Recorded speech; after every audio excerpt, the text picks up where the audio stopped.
Hier, nous étions dimanche 31 mai. Aujourd'hui, nous passons au jour suivant. Après dimanche, c'est lundi. Ça, c'est sûr et certain. Après le 31, normalement, c'est le 32. Mais pas cette fois-ci. Parce que on termine le mois de mai et on commence le mois de juin. Donc, on n'est pas le 31, on est le 1 ou le 1er, on peut dire. Et donc, on est au mois de juin. Allez, écrivons ça tout de suite.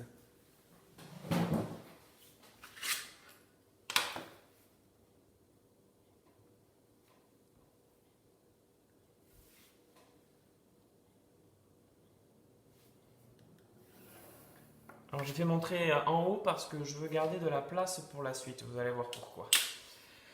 Euh, donc, quand vous allez écrire la date, vous aussi, essayez de faire votre premier trait assez en hauteur. Comme ça, on va écrire des lettres plus petites en capitale et puis on aura plus de place pour écrire en attaché. Donc, on a dit, après dimanche, c'est lundi. Oups, pardon. L, 1, ça se fait avec deux lettres, le U et le N.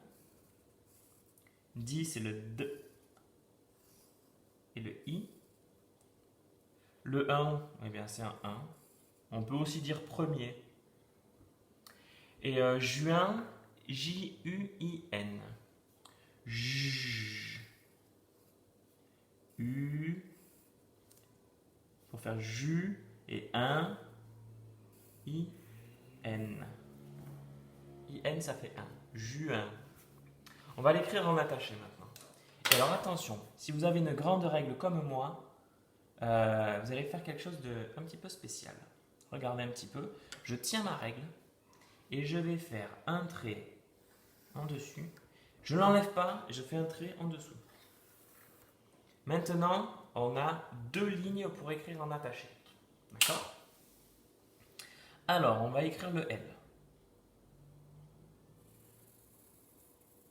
Vous avez vu, je suis parti de la ligne du bas.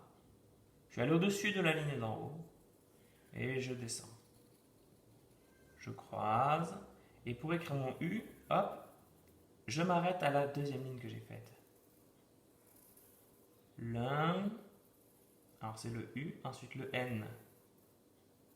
Un pont, deux ponts. J'essaye de ne pas dépasser. Hein.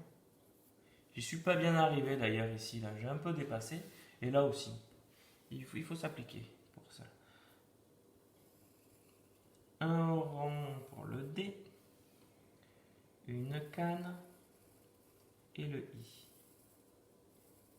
Oula, mais c'est que je vais pas avoir cette place. Lundi. 1. Alors, les chiffres, normalement, ils font la même taille que le D. D'accord? Donc, on peut commencer ici. Et arriver là. Vous voyez à peu près le D et le 1, ils font à peu près la même taille. Et juin. Alors, je ne sais pas si je vais avoir la place là. J'ai écrit un peu trop gros. Peut-être que pour demain, je trouverai une autre manière d'utiliser ma règle pour écrire plus petit. Alors, pour écrire juin, je vais commencer assez proche du 1 pour avoir la place. Donc, je vais monter en biais ici et descendre comme un 1. Quand je suis assez bas, je remonte. Je touche la ligne, je redescends. Hop. Là, j'ai écrit le U et le I. Une autre fois, je monte et redescends. Et ensuite, le N, deux ponts. 1 et 2. Si vous n'arrivez pas à tout écrire sur une seule feuille, peut-être prenez 2 pages, les enfants. Hein. Est-ce que vous avez bien vu ici que j'ai des lettres qui font exactement la même taille? Dans juin, le J, il a un point qui le rend un peu plus grand et il a une boucle qui le rend plus grand par le bas. Après, il y a le U qui fait la même taille que le I et la même taille que le N, même si là, vous voyez, j'ai pas trop réussi. Mon N, il touche pas l'autre ligne. Pareil dans lundi. Dans lundi, il y a le L, qui est une des lettres les plus grandes. Il y a le D qui est un peu plus petit. Et le I aussi avec son point qui est un peu plus petit. Sinon, le U, le N, le rond du D et la barre du I font la même taille.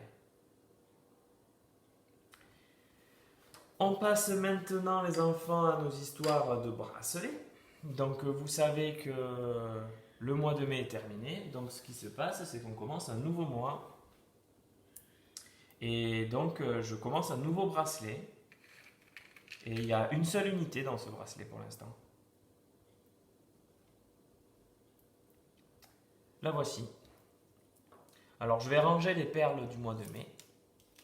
Ça ne nous embêteront plus. Je les mets de côté. Et du coup, on voit là que pour le mois de juin, je n'ai que la perle toute seule, une seule unité. Ça va être facile à dessiner, hein. Hop. Et voilà. Pour la date d'aujourd'hui. Je barre le jour et je vous dis à demain, les enfants.